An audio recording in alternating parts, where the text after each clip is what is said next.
Hello and welcome to the Mastermind, Body, and Spirit Show. I'm your host, Matt Belair. Today's guest is a Spanish-American sociologist, political economist, management educator, professor at the Wharton School of the University of Pennsylvania, and director of the Penn Lauder Center for International Business Education and Research. He is the Wall Street Journal best-selling author of 2030, How Today's Biggest Trends Will Collide and Reshape the Future of Everything. Welcome to the show, Mauro Guillén. Matt, thank you so much for having me. I really look forward to having a great conversation with you about mind and spirit. Yeah. I'm so excited to have you on the show. I got sent all your information. I got a chance to browse your book and your work. And, you know, that's just a little bit of your bio. You've had a really amazing background. You're incredibly educated and knowledgeable in so many different fields. So why don't you just start with a little bit of background on who you are and what your work is, and then the inspiration into writing the book, because I definitely have a lot of questions about it. No, great. Look, I'm above everything else a curious individual. So you remember this book that oftentimes people read in English, Curious George? So I'm like Curious George, right? I like thinking about what's going on out there and how can I explain it, right? And also, how can I tell what may happen next or what the world is going to look like, 5 years from now, 10 years from now. So that's who I am. I mean, I try to use what I've learned over the years. And quite frankly, I think I've learned more by just, studying and reading rather than by attending universities and getting degrees, right? I mean, they gave me a way of thinking about the world, that's for sure. But quite frankly, I learn. And one of the things that I do, I don't know whether you would be interested in this, Matt, is every evening before I go to bed, I force myself to read something for 15 minutes. Something on a topic that I know nothing about. That's something that I do every evening, right? And it's just fantastic, right? Because every day before going to bed, I learn something new. That's interesting. I'd be curious how you figure out so many new items each day. Like, you'd have to constantly be stretching your mind of like, what do I know nothing about? So give me a few examples of something that you've read recently. Well, one example would be I know next to nothing, quite frankly, about, for example, Australia, right? So I went to high school in Spain, and Australia was almost never mentioned, right, in any of my classes. And so, I've come to realize how absolutely amazing Australians are. And for example, I read a couple of things about surfers in Australia and the surfing culture, right? So those are the kinds of things that attract me. I'm a history buff also, so I like to read about, big enigmas in history, right? It's like why, something happened. Why did this empire fall apart, or and so on and so forth. So I just look for things, I think about, okay, so I don't know anything about this part of the world. I don't know anything about this guy or this woman in history who did something. Let me Google and let me see what I can find, that something that I can read in just 10 or 15 minutes before going to bed. You're like a human Wikipedia. You're probably amazing at trivia at the bars. You're gonna want well, that's one way of putting it. But I think it's just it's interesting to read about things that you don't know, because then you start making some connections to it, right? Yeah. Because if you always read about things that you already know and you just keep on digging deeper and deeper and deeper, you're just getting into a hole, right? And, you become very knowledgeable about something really tiny, but what's the point of that? Yeah, that's fascinating, because of all the shows, I've probably done about 400 now. No one's actually given that suggestion. So that's definitely a new one and something fun to do. So let's talk a little bit about the book and the trends. Like, what inspired you to write that? And I'd love to dive into some of the concepts. I feel like predicting the future is something that's interesting to me. When I was younger, I read books on consciousness, and I still do, but one of them was like predicting the future, or, you know what I mean? Like, how can we predict these trends? And people want to do that for money. They want to do that investments. They want to do it for places to live. But now we're in a world that nobody, maybe some people predicted, but it's going to be changing rapidly. And I'm curious if like what you wrote in the book is still going to apply to the COVID world, or see in the book you call it the Black Swan event. Do you have any idea how that's going to shape anything, or the trends of what's going to be, what can be expected? Yeah, so let me begin by answering the first part of your question, which I think is really important. And you actually put your finger as you continue talking on what my answer is going to be. So why did I get into this, right? And the answer is very simple, which is, about 7 years ago, I was making all of these presentations. As a professor, I have to teach my classes, but I also enjoy, going out there. And sometimes I speak to high school students. Sometimes I speak to executives. Sometimes I speak to, working mothers. Other times at, other kinds of gatherings. And I was getting this overwhelming sense that people were getting very anxious about what was going on in the world. So I'm talking about 6 or 7 years ago. So you can imagine now, how what the reaction is, right? So I was getting, as I was speaking to these audiences, face to face most of the time, I was under the impression that people were lost, right? So people could recognize that certain things were going on out there in the world and that things were changing, but they couldn't make sense out of them, right? And so I thought, well, you know what? Let me prepare the presentation in a different way so that I tell people this is where we're going, right? So I decided to focus on what the world might look like in 5 or 10 years from now, because I felt that people were, once again, extremely worried, very concerned about their predicament, about their situation right now, right? And I thought that the best therapy for them, so to speak, I'm not a doctor, but the first therapy would be, well, let me tell them about where we're going to end up being, right? In 5 years, in 10 years down the road. And I didn't decide at the beginning that the time horizon would be 10 years.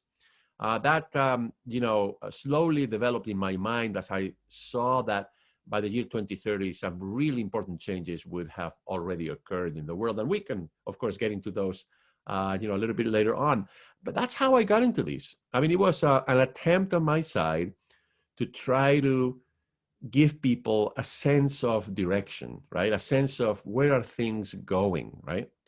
And I felt that the only way of doing that was to try to describe for them what the world would look like in 10 years from now.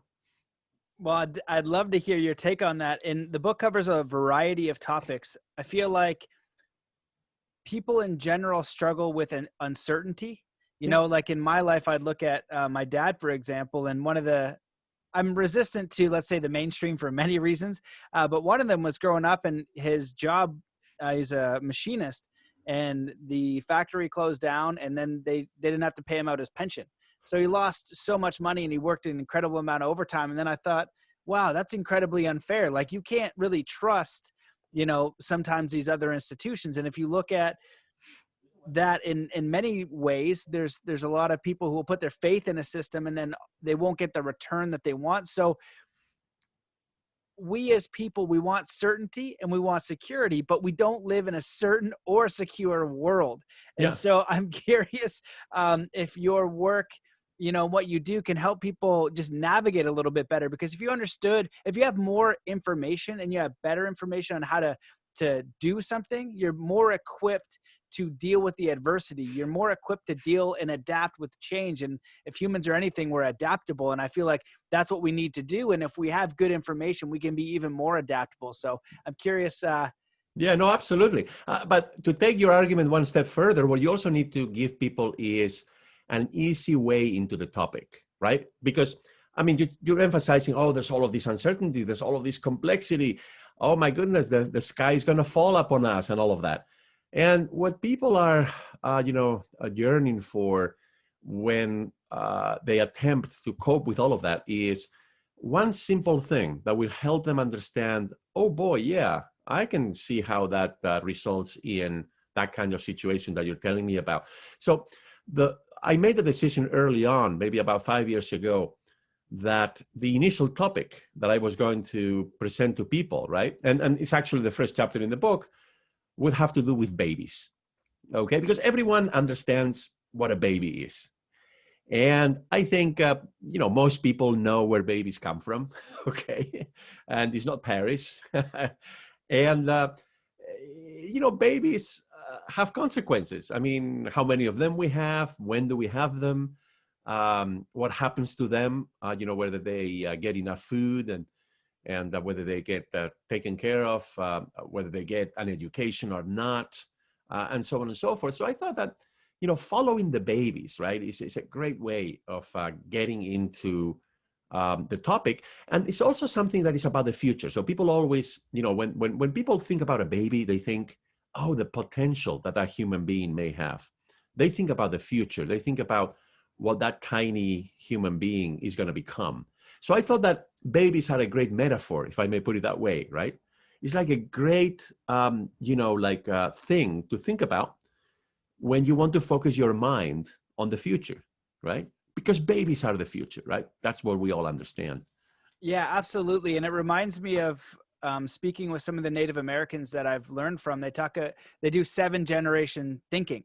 Like they think 7 generations ahead and behind. And I thought that's, further behind, but like if your actions and what you're doing, how is that going to affect 7 generations later? It's so interesting way of thinking, because culturally it's interesting. And I'd love to have your take on this, because some people are complaining that the younger class, they don't have the work ethic, like the 20-year-olds and the 30-year-olds.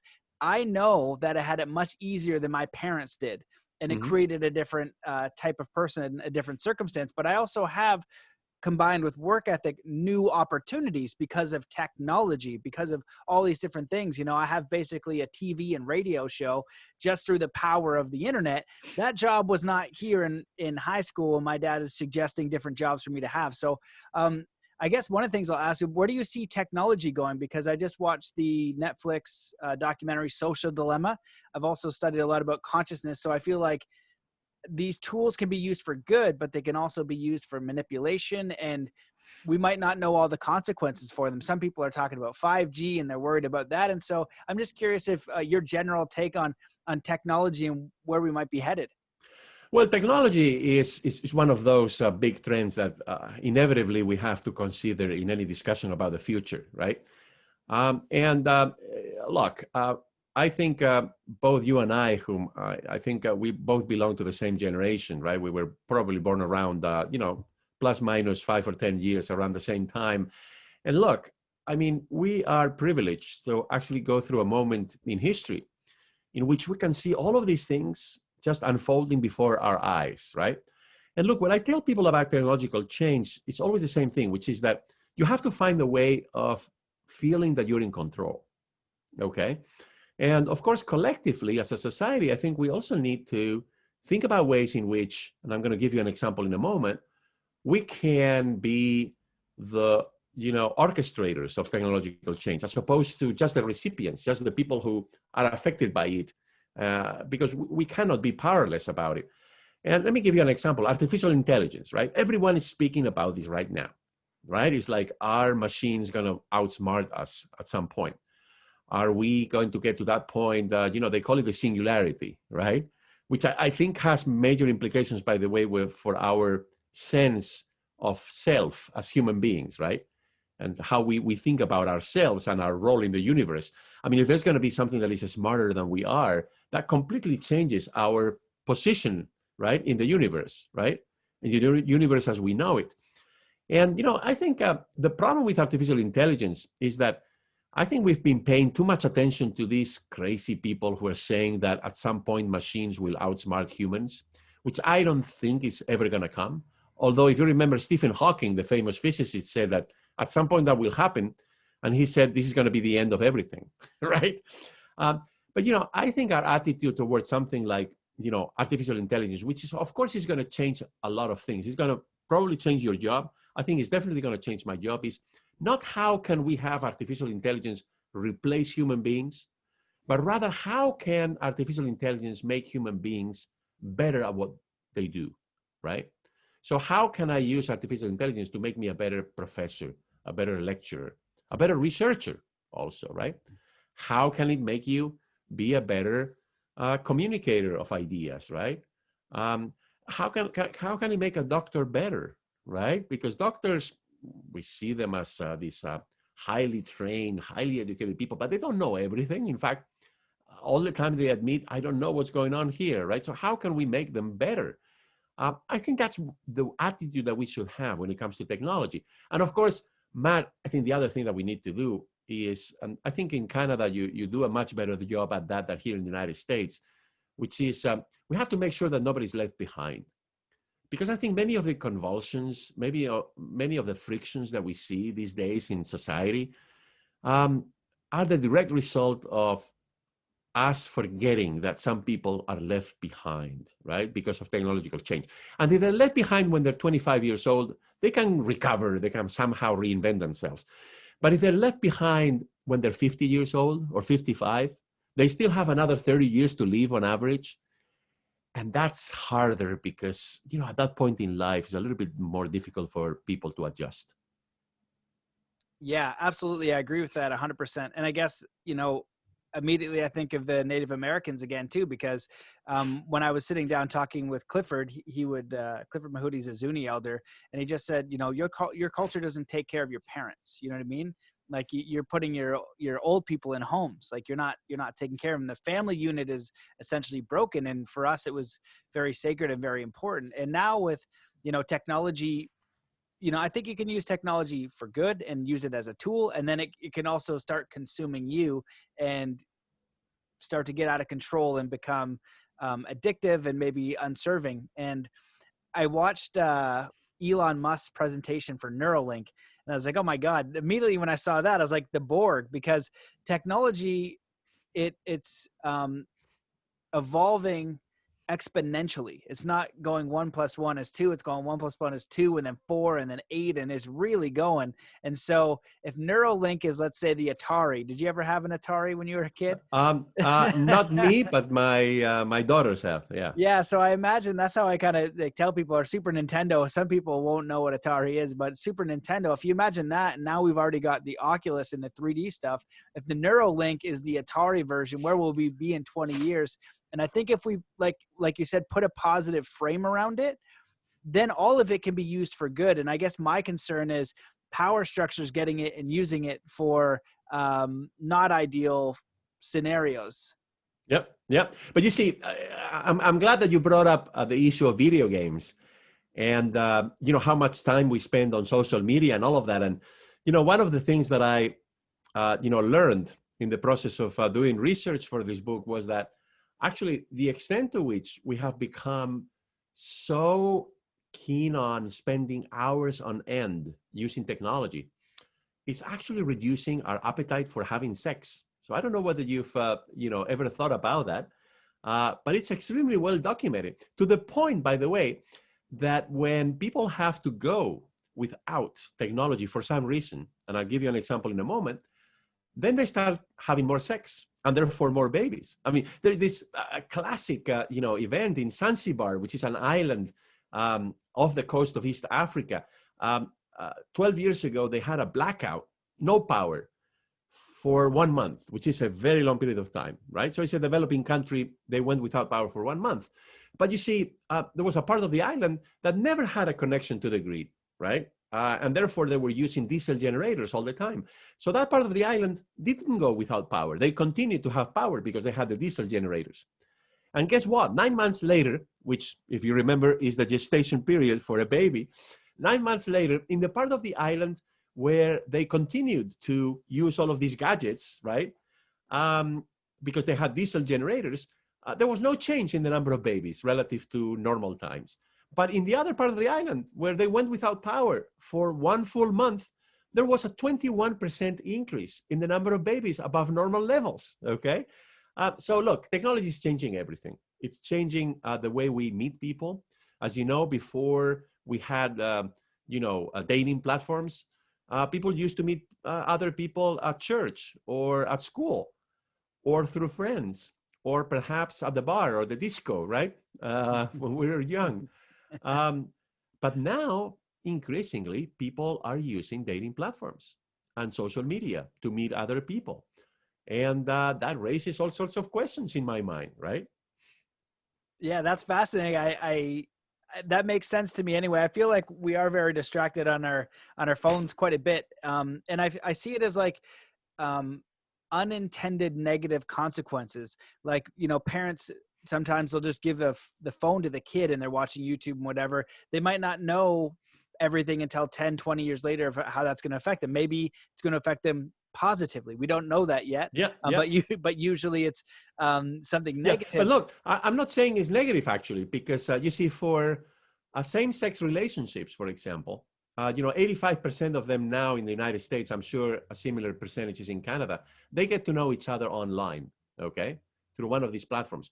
Well, I think that empowers people who are attracted to other people of the same sex or gender.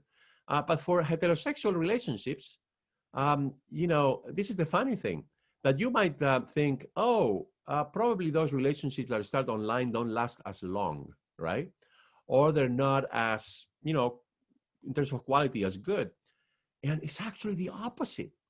You see, the only type of relationship between people of a different gender, okay, so I'm talking about heterosexuals, that results in higher rates of, a dissolution of those relationships are when you meet other people through friends.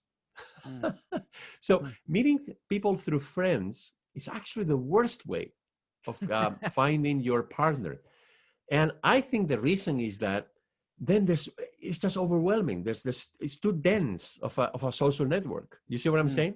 Mm-hmm. And it's so much better to try to find your other half, right, through some other means, including digital platforms, because then the pre-existing relationships, or the density of those relationships is not as bad, and therefore you can build a better one-on-one relationship with somebody else. You see what I'm saying? So there's all sorts of unanticipated things. But let me tell you, in the future, I think we're going to be using these kinds of platforms even more so. And by the way, the pandemic only accelerates that, because now bars are closed, right?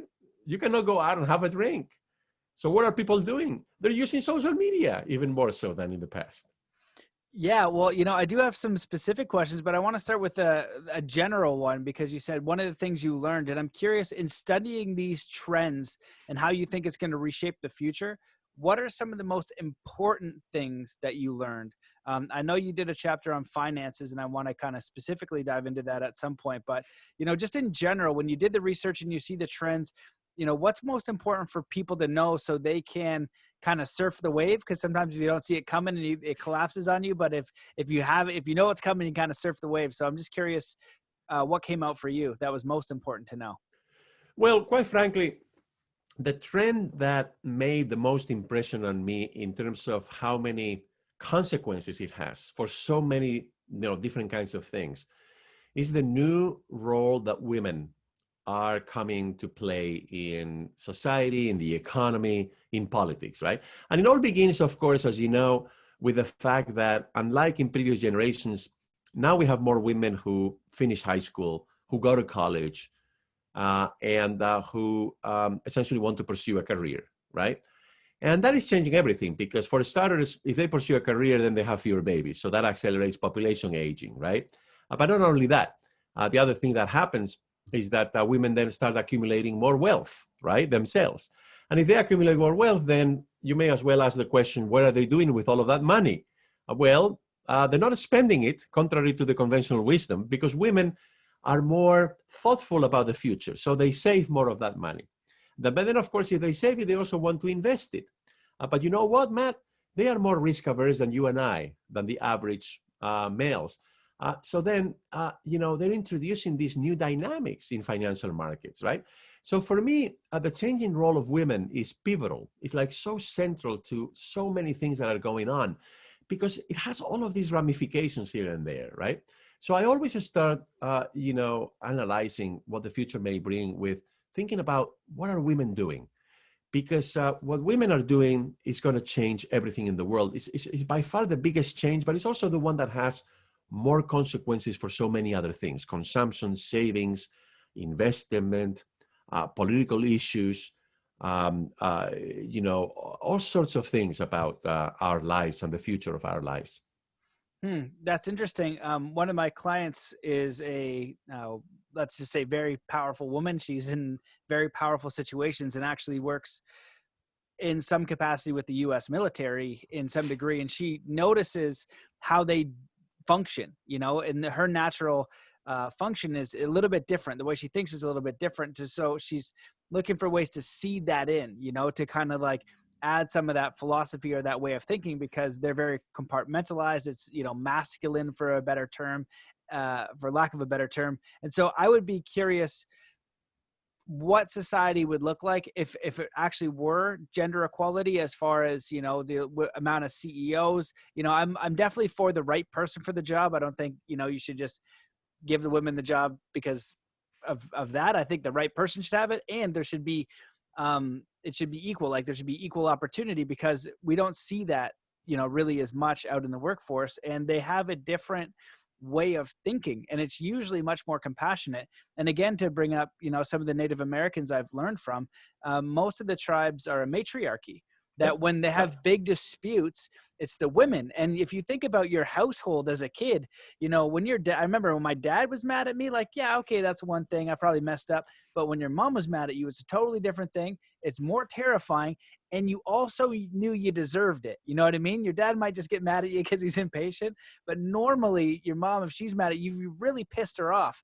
And so, it's just that they bring a whole different way of thinking to it. And I feel like that energy in a society would be very beneficial right now. And I'm curious if there's anything you've seen that we can do to promote that or support that.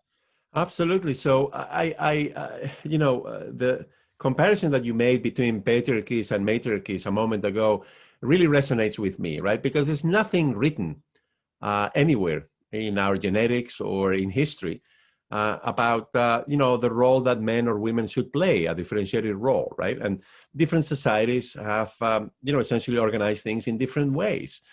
But the point is that we're going through such a big transformation now, right?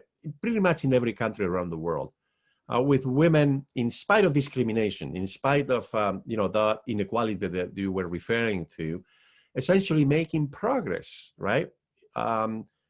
Being able to pursue whatever dreams they have, right? They're working in jobs, or they're entering professions that just 2 generations ago were completely closed to women, right? But here's the thing that I wanted to bring to your attention and to your listeners' attention, Matt, which I think is amazing. So men and women are different, and that's why we began by saying that yes, there are patriarchies out there, there are matriarchies. Men and women are obviously biologically different, but also it's there's so many other things that happen in society that give them different roles. But what's going on, which I find fascinating, and I'm going to give you an illustration in a moment, is that as women make progress in terms of being in a better position to pursue their dreams, wherever those may be, right? In a place like Canada, here in the United States, and elsewhere around the world, they're increasingly becoming more like men. This is what I find fascinating, right? So in other words, that we converge as we have similar experiences, right? Let me give you one example. So you remember when Trudeau, the first Trudeau, was Prime Minister of Canada a long time ago? Not really. I know what happened. I know the second one's here. Yeah, I know. Or Nixon was president here in the United States, okay? Yeah. Richard Nixon was president here in the United States. Look, at the time, women lived 8 years longer than men on average. 8 years, okay? That's an eternity, right? Today, that number is down to 5. Huh. And by the year 2030, here in the United States, it will be down to 4. That's the forecast. From 8 to 4, the difference in life expectancy between men and women. How could that be, right? Because women, as you know, tend to be more careful, right? About what they eat, about their lives. Men are more risk takers. Here's the thing. As women have become to work in greater numbers outside of the household, as they have taken on more responsibilities and jobs, they have come under stress. And they have acquired very bad habits. They drink more, they smoke more, those sorts of things. And that's why we're seeing this convergence, right? And this is what fascinates me, you see, because one day we think, oh, I know what's going to happen in the world, that women are going to become more important, right? That they're going to be making more progress in terms of their careers, that, we're going to have more politicians who are women and so on and so forth. And before we know it, right, there is this convergence, right? So I ask the question, what is killing women? Well, what's killing women in the sense that their life expectancy is not as growing as much as before is that they're becoming more like men in terms of the responsibilities that they're acquiring, right? And therefore, for example, among many other things, they're much more under stress, right? And stress kills you, as you know, right? Yeah. That's why I think, the way you always put it is like, we need to find balance between the mind and the spirit, right? It's really important. And when those two things are out of whack, then we experience a stress, and stress kills us, literally. Yeah. Yeah. Stress is the number one factor in disease, I believe, in every disease. So, and right now that's kind of one of the coronavirus concerns I have. It's like you put people in lockdown, then people don't have jobs. The stress is going to go way up. So disease is going to go up, and we know all this. And so it's a very interesting time. So there's two things I definitely wanted to cover, because I know people are going to be thinking about it. What do you think is going on with the financial markets? You talk a little bit about crypto and Bitcoin and that kind of thing. Okay. Some people have said, and I'll just throw out some of the stuff that I've heard and would love your feedback. Some people say invest in the metals, gold and silver. Some people say the market's going to crash. I actually interviewed a former Wall Street employee. She's like, if you understand how money works, you realize the crash is inevitable. But then you go further back into that and the Rockefellers and how the banking system works. That's a whole thing in itself that needs to be addressed, and the Federal Reserve and all that kind of crap. So So let's get practical here, right? Go into that. Let's get practical. So look, several points here, very quick points, and then you can tell me whether I'm not covering, all of this in all of its complexity. Point number one: people seem to be appalled at the fact that the economy is not doing well, that we have high unemployment, and yet the stock market is like, through the roof, okay? Well, there's two very easy explanations for that. One is the Federal Reserve you mentioned. So in other words, they're pumping money and money and money. And it's not just here in the United States, it's also in other parts of the world. And whenever you have so much money because you're trying to prop up the economy, make sure that everybody has enough money to spend and all of that, that money gets spent, but it also gets saved. And that money needs to go somewhere, right? So the price of gold is through the roof also for the same reason, but so are stocks, right? Because right now, as you know, buying a government bond is not a great investment because they're paying nothing, right, in interest. And so stocks suddenly are very attractive. That's point number one. Point number two is, let's go back to technology. So the airlines, the cruise lines, many companies are not doing well in the stock market. They haven't recovered. But the stock market is today at the same level as before the pandemic, thanks to the technology sector, right? And look, I mean, we have become so dependent on technology, Matt, for working, right? We're using it right now, you and I, for playing, for shopping, and also for having fun, right? I mean, we're no longer going to movie theaters, or to the theater for that matter. We are watching something on Netflix, right? Or some other channel. So the thing here is that technology suddenly has become so central to our lives that everybody wants to have a piece of it. And so they're investing in technology stocks. Over the last couple of weeks, there were some issues about them because maybe they went too high up. But that's another thing that we have to consider, right? As being extremely, important and consequential as to what's going on with financial markets. But more broadly, let me also tell you this. I think it's really important for all of us to realize that, look, I mean, financial markets, most of the time, they get ahead of themselves, right? And so we need to be very cautious, right? I mean, if you have a little money to invest, I mean, be very careful as to what you do with it. Don't think that shares in your favorite technology company are always going to go up in price. And then this brings me to Bitcoin, right? And cryptocurrencies. I think you also were asking me to say a couple of things about that. Well, look, governments, okay? Governments and politicians, they like to raise taxes and they like to spend the money.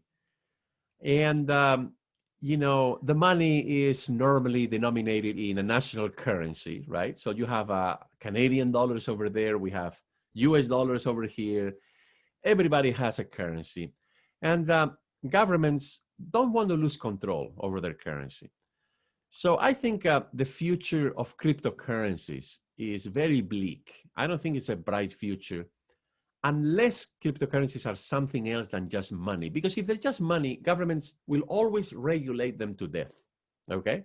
Which, by the way, is what has happened with Bitcoin. That if you remember 3 years ago, Bitcoin went up and then it came down the moment government said, we're going to regulate it more, right? You remember Facebook a few months ago launched Libra, right? Like a new currency. You remember that episode?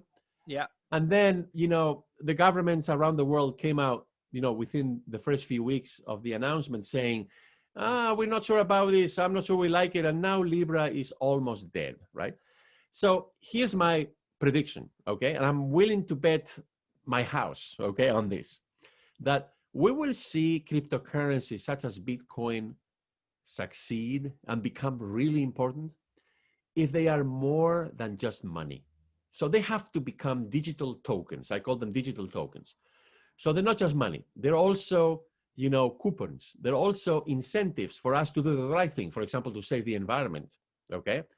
They're also tokens that enable us to vote in elections, or that enable us to track guns, or to figure out what came into the product that we're buying. If I buy a cream, right, that I put on my body, then I can trace all of the ingredients that go into that cream, and I can, for example, learn whether they come from a country that I don't like because, workers are exploited there, that sort of thing. So I think we need to move beyond the concept of cryptocurrency and embrace a broader, concept of digital tokens, with money being one of the components in those tokens, but not, just 100% of the thing. That's what I think is really, really important for the future. Yeah, I love that. And when I only know a very small fraction about cryptocurrency, although I did dive in pretty hard for about 3 months to try to sort it all out. I was like, I don't understand how this works or what's going on. And one of the concepts that kept coming up was just a way to show appreciation because, like to trade currency, like you said, it's kind of like common sense, but outside of that kind of realm that is so heavily legislated, like just one token for one token. So there is a little bit of a hopeful spirit to it of like, gratitude and appreciation in a different way to show that. But then how do we take that out into the world, right? Can that gratitude or receiving of that token, whether it's Bitcoin or whether it's a dollar or whether it's a little piece of gold, can that get you what you need in this world? And, money is such a challenging thing because if you go back to, they call it the Babylon money masters or something like that. We're under that because it restricts our freedom a little bit. And luckily for you and I, well, you grew up in Spain, I believe, and then moved to the US, and you've probably done a bit of traveling. We're very fortunate to be in a first world country. And what I wanted to ask was, how do you think, is anything you learned, can it be helpful to apply to peace? Because when I look at global events like what China's doing, what's happening in the States with the divide, and I start scoping out, and I always want to know who is influencing at the highest level. So you've got Rockefeller banks influencing medicine, you've got the banks influencing actually everything, you've got the modern pharmaceuticals, you've got China, and I've been to China and I know what they're doing over there, and you don't want to live there. I also don't want to live in Africa where there's no food, and not all of Africa, but certain parts where there's not enough food for anyone. So if I have this opportunity, and that's a general statement, there's food for some people, but people are starving to death, 9.1 million people. And to me, that's unacceptable. Yep. And so I'm curious if your book or work, if there's any information where we can trend toward peace, trend towards cooperation between governments. And I think that we can do it without government cooperation. But I'm also hesitant because when people are in power, they just use that power, and sometimes they don't make good choices for everybody. And it's usually to do with resources. If you've read the book or understand Confessions of an Economic Hitman, and how easy it is to take over a country and what they're doing for resources. And usually it's not governmental. So it's a lot of rambling. What do you think of that? Yeah, no, that's you put your finger on precisely what I think is by far the most important part of my thinking about this and of the book itself. So here's the thing. I think what we need to do is to take control over these things. I certainly would prefer a world in which governments were talking to one another and sitting and trying to figure out how can we solve some of the biggest problems in the world. And by the way, I think the biggest threat to peace in the future will be climate change. Because you see, climate change is global. But when people use that terminology, they seem to be implying that it's going to affect everyone, and that's not true. Poor people in the world, certain countries, certain cities are going to be devastated by climate change. but others are not going to be as devastated, right? And here's the problem, right? That some people feel more urgency about addressing that change. So we can wait until governments get together and they agree to another, protocol, another Paris Accord, because that one is now dead. But I think that as individuals and as communities, we need to take control over that situation. And in the book, I actually suggest that technology, in this respect, can be liberating, right? So, for example, let me give you an example that I think everyone will relate to. Look, Matt, in the world, we waste about a third of the food that we produce. You just mentioned that we have a lot of people going hungry. Well, it's not because we don't produce enough food. It's because so much of the one that we produce is wasted, right? So we let it go bad in our refrigerator, or we don't finish what we put on the plate, right? And so I think technology could help us become, in the supply chains for food, so much more efficient, but also at the point of consumption. For example, why don't we share food, right? So, well, because it's not something that we share. Well, we've started to share rides, right, with Uber or Lyft or all of these companies. We've started to share accommodations. We're even starting to share clothing, right, with Rent the Runway and all of these platforms. I think we should seriously consider starting to share food. If I cook too much rice at home one evening, I should be able, through a technology platform, to share that rice with somebody else, right, in my neighborhood or in my city, and to avoid having this problem, right, of wasting so much food. Again, according to the US Department of Agriculture, we waste about a third. And the world, the organization in the world the FAO, right, the FAO, the Food and Agriculture Organization, which is also part of the United Nations, estimates that for the entire world, it's a similar percentage. So look, Matt, we could eliminate the problem of hunger in the world without producing a single additional, a unit of corn or wheat. All we would need to do is to become better as consumers, right, of food. And I think technology can play a big role. That's interesting. I feel like I don't know if I saw a legislation or something, but I feel like a few months ago I saw something where restaurants weren't allowed, or grocery stores weren't allowed to just throw out their food.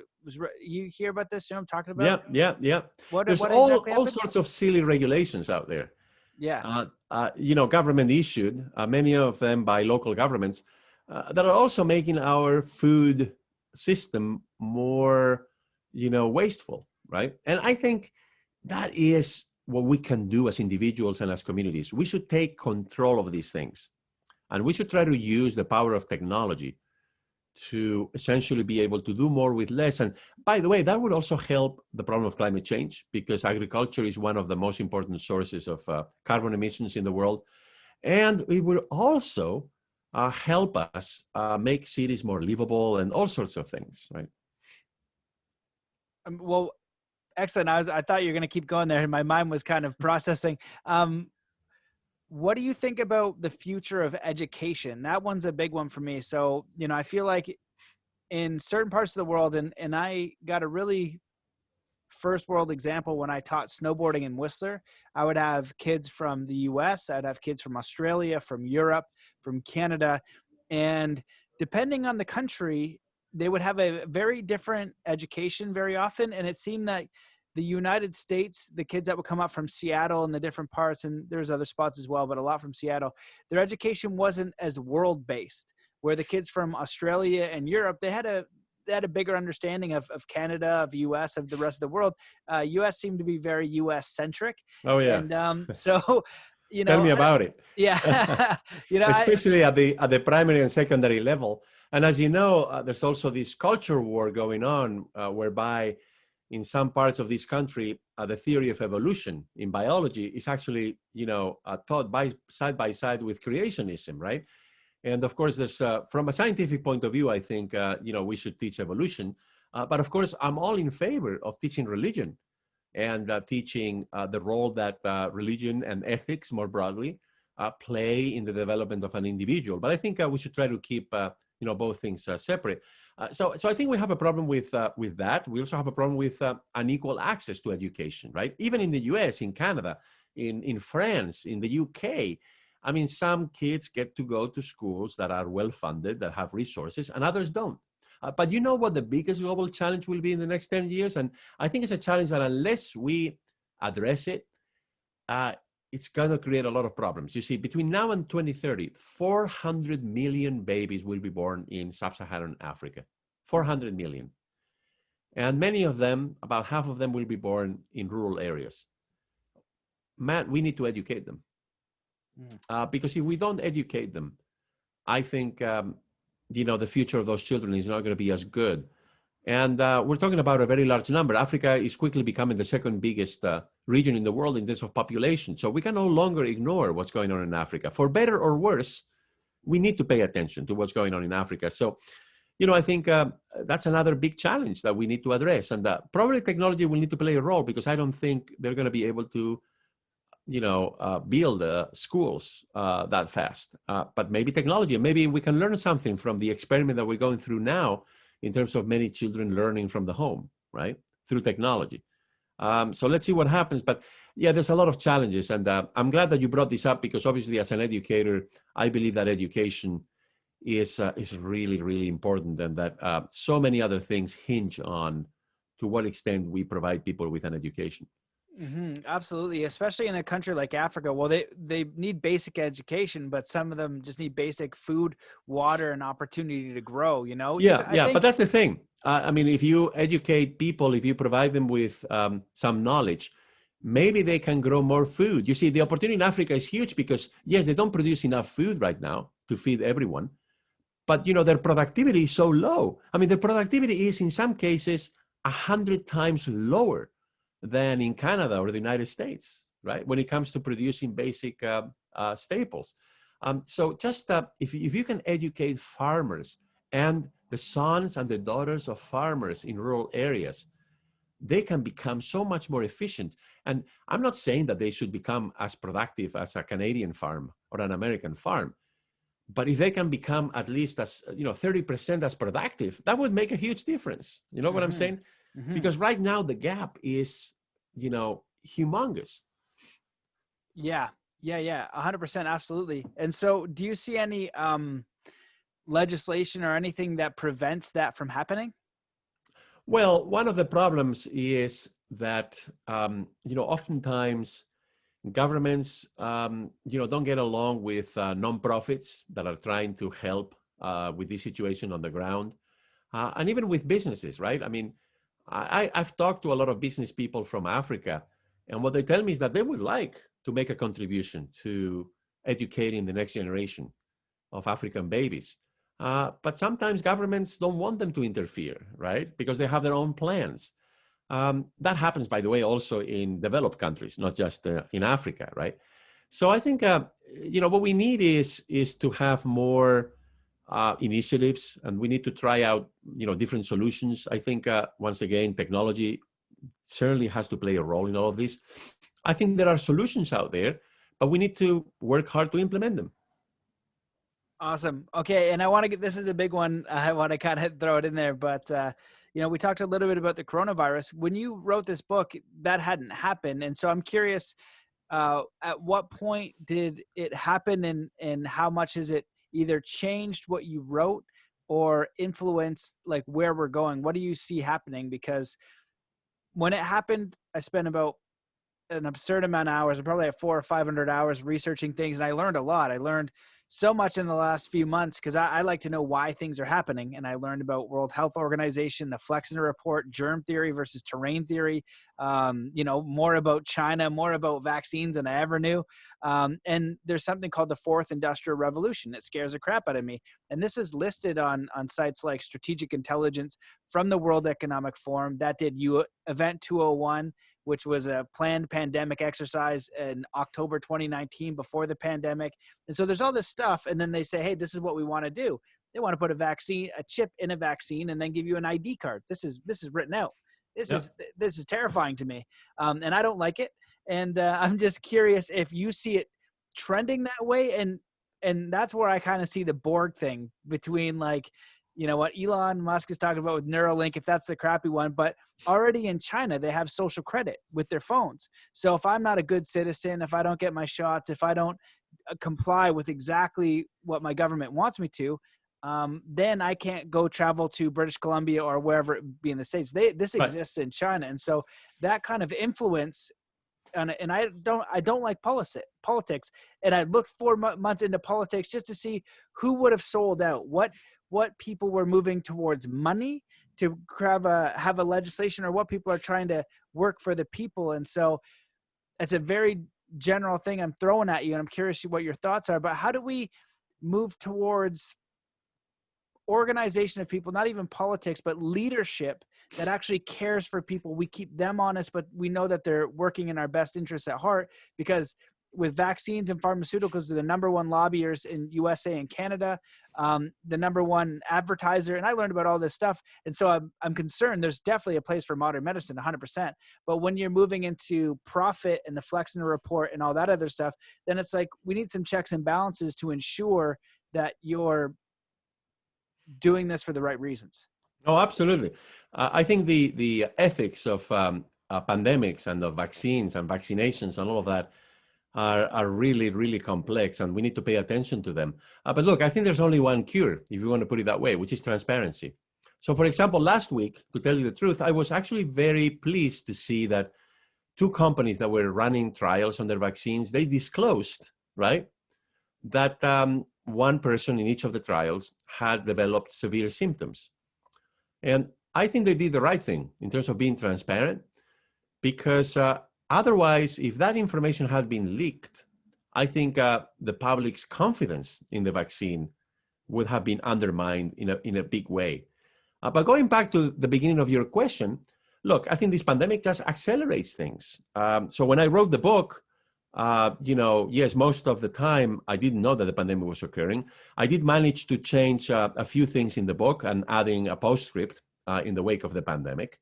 But look, the pandemic is accelerating everything. It's accelerating the adoption of technology.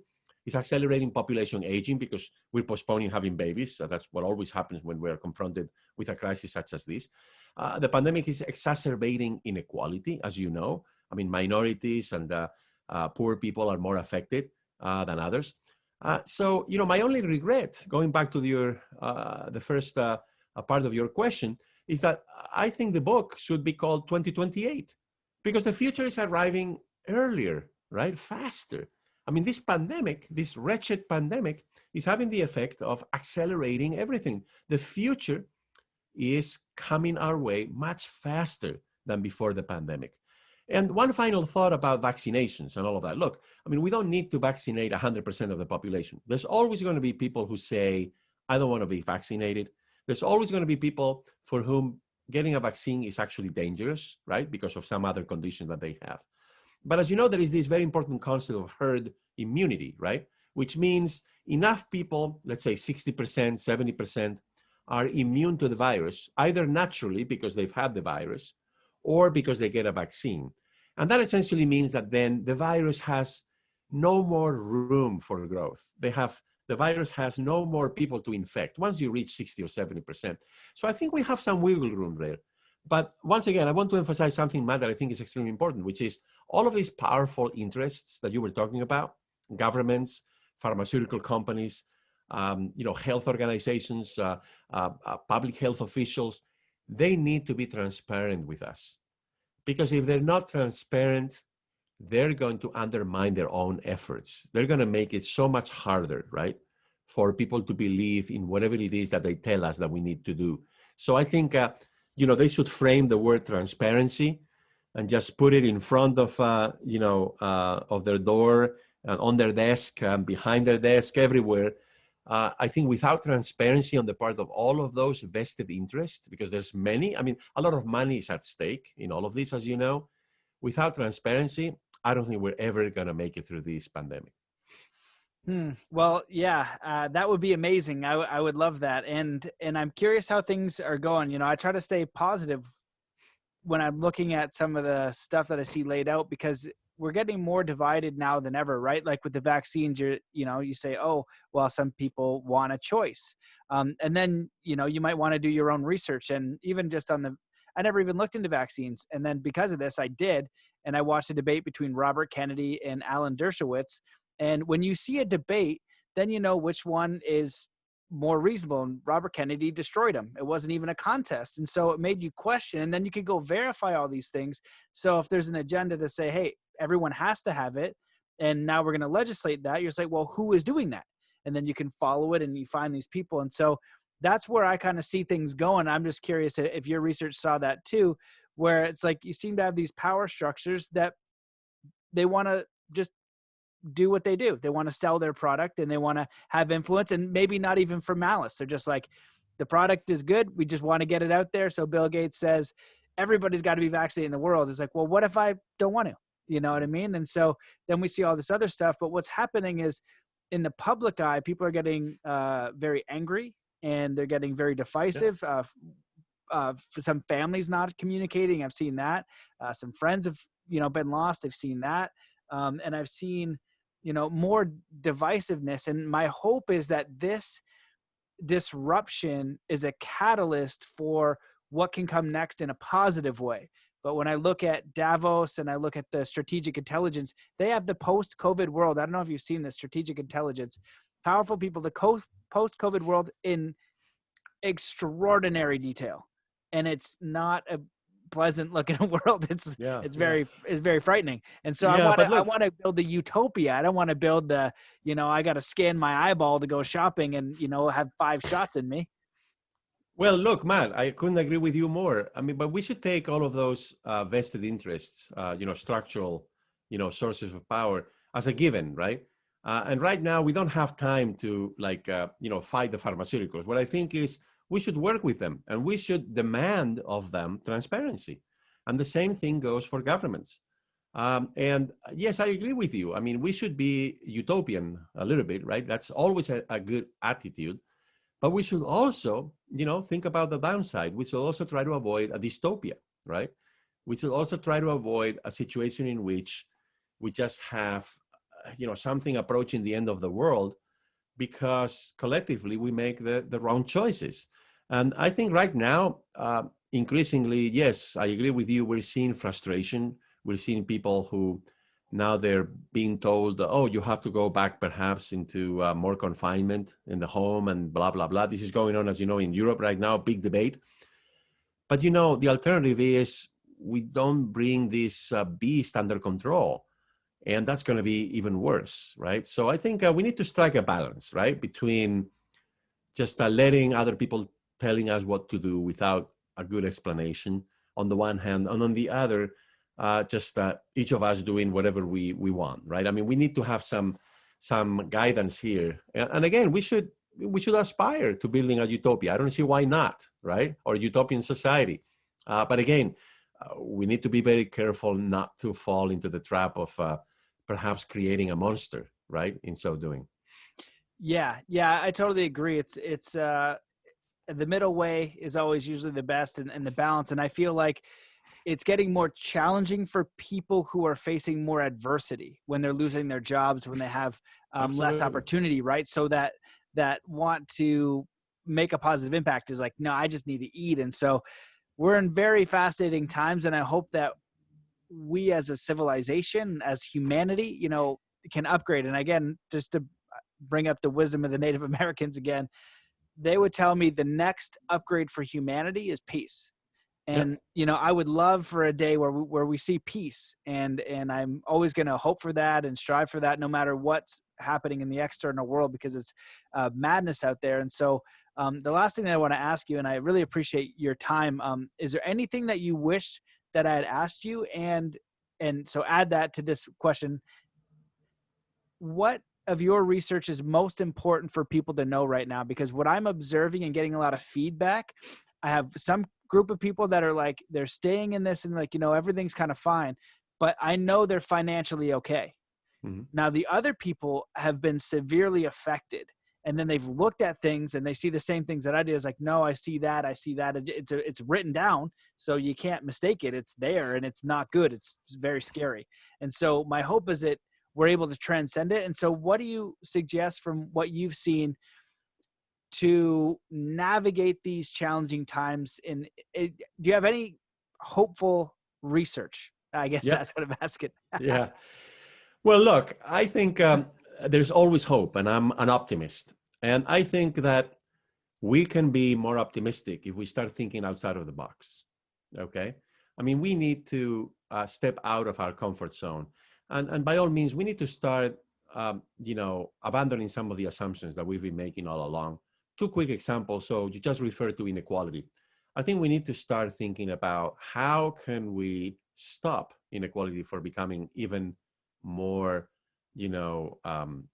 of a problem in the world, right? Many of the frictions, many of the issues that we have, just go back to this problem of inequality, right? And as you know, some people are saying, well, the government should, provide everyone with a basic income, right? So that they can cover their basic necessities. Well, that's an idea. I have, my qualms about it, but it's an idea worth debating, and maybe we can come up with, a great, solution to inequality that builds on that idea of a basic income. But another example is, as you know, Matt, we're going through population aging. I mean, before we know it, we're going to have more grandparents than grandchildren, and think about what that means, right? And so I think we need to start thinking outside of the box. I mean, we've inherited from the 19th century, not from the 20th century, from the 19th century, this idea that when you're young, you study, when you become an adult, you work, and when you turn 60 or 65, you retire. And that compartmentalization of life in stages, I think, is wrong. Because especially when so many things are changing, we're going to have to go back to school several times or to learn new things several times, right? And not only that, retirement is oversold. I mean, who wants to be, 25 years in retirement? Because you see, the typical 60-year-old these days lives for another 25 years on average, right? I think retirement is completely oversold, right? Overrated. And maybe those people should continue to work or go back to school and do other things, right? So again, I think the general principle is, in answer to your question, if we want to be optimistic, if we want to be able to address these problems, let's think outside of the box. Let's be creative. Let's abandon some of those assumptions that we've inherited from another time. Beautiful. I love it. I totally agree. Thank you so much for your time and coming on the show. Thanks for, your input and your insights. Where can people find you and your book? It's out now, right? Yes, it's available everywhere where books are sold, online or at your favorite local bookstore. And I would love to be in touch with your listeners if they want to reach out to me, my email or on LinkedIn. And if they Google my name, they can easily find both my LinkedIn handle and also my email. So I look forward to continuing the conversation if they reach out to me. Awesome. Well, I appreciate your work. We'll have to get you to write another one next year to see how this shapes out. It's going to be Absolutely. The most. I would love to have another history. conversation with you, and we should definitely do it before the year 2030. Okay. It sounds good. Well, thank you so much for your work. Thanks for coming on the show. We'll definitely stay in touch. Thank you so much, Matt. Okay. See you tomorrow. Yep. See you guys.